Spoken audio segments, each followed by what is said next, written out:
વડોદરા નજીક આવેલા ચાપડ ગામમાં રહેતા યુવકનું ડ્રેનેજ લાઇન માટે ખોદવામાં આવેલા 10 ફૂટ ઊંડા ખાડામાં પડી જતા મોત થયું, જેને પગલે ગ્રામ્યજનોએ વુડાના અધિકારીઓ અને કોન્ટ્રાક્ટરની બેદરકારીને કારણે મુકેશભાઈ વસાવાનું મોત થયા હોવાના આક્ષેપ કરીને આક્રોશ વ્યક્ત કર્યો।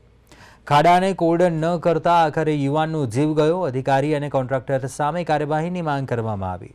શિવાલય કન્સ્ટ્રક્શન દ્વારા કામગીરી ચાલી રહી હતી અને કોન્ટ્રાક્ટર અને અધિકારી બંને બેદરકારી દાખવતા જવાબદાર અધિકારીઓ સામે કાર્યવાહી ન થાય ત્યાં સુધી મૃતદેહ સ્વીકારવાનો પરિવારજનોએ ઇનકાર કર્યો છે। 7 વાગે ફોન આવ્યો મને કે ભાઈ આ રીતે થયું છે, એટલે જગ્યા પર અમે ગયા તો મુકેશભાઈ વસાવા જે અમારા ચાપડ ગામના ટ્યુબવેલ ફળિયા વિસ્તારમાં રહે છે એ કામકાજ અર્થે ગયા હતા અને કાલ સવારના ગુમ હતા। જે જગ્યા પર અમે જોયું તો એ પાણીમાં ગરકાવ થયેલ હતા અને મરણ થયેલ હતા।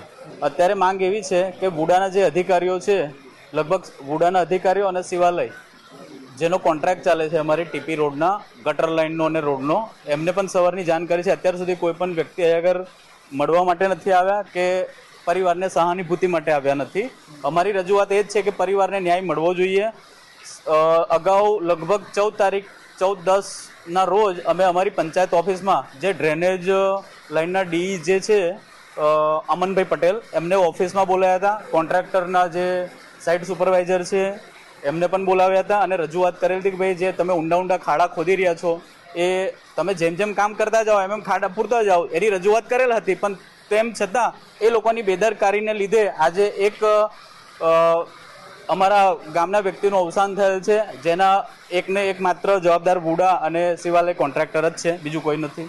સ્થળ પર જઈને જોયું તો જે અમે 14 તારીખે ધર્મેશભાઈ કીધું કે આની રજૂઆત અમે કોન્ટ્રાક્ટરના જે સાઇટ સુપરવાઇઝર છે અને અમન પટેલ ડી છે એને વાત કરેલી હતી, પરંતુ અમને ચોખ્ખું કીધેલું હતું કે તમારે ફક્ત તમારું ગામ સાચવવાનું, આજુબાજુના રોડ રસ્તા એ અમારી પ્રાયોરિટી છે, આ તો અમારું ગુડવિલ છે કે અમે તમને આવ્યા।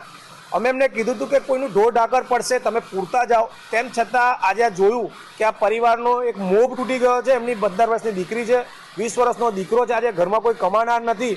એટલે ચોક્કસ હું માનું છું કે આની પાછળ આ અમન પટેલ અને બીજા જે અધિકારીઓ છે તેમની જ જવાબદારી છે। તેમના પર માનવવધનો ગુનો દાખલ કરવામાં આવે અને જ્યાં સુધી તેની ફરિયાદની કોપી અને એમના વિરુદ્ધ કાયદેસર કાર્યવાહી નહીં થાય ત્યાં સુધી અમે બોડી સ્વીકાર કરવાના નથી।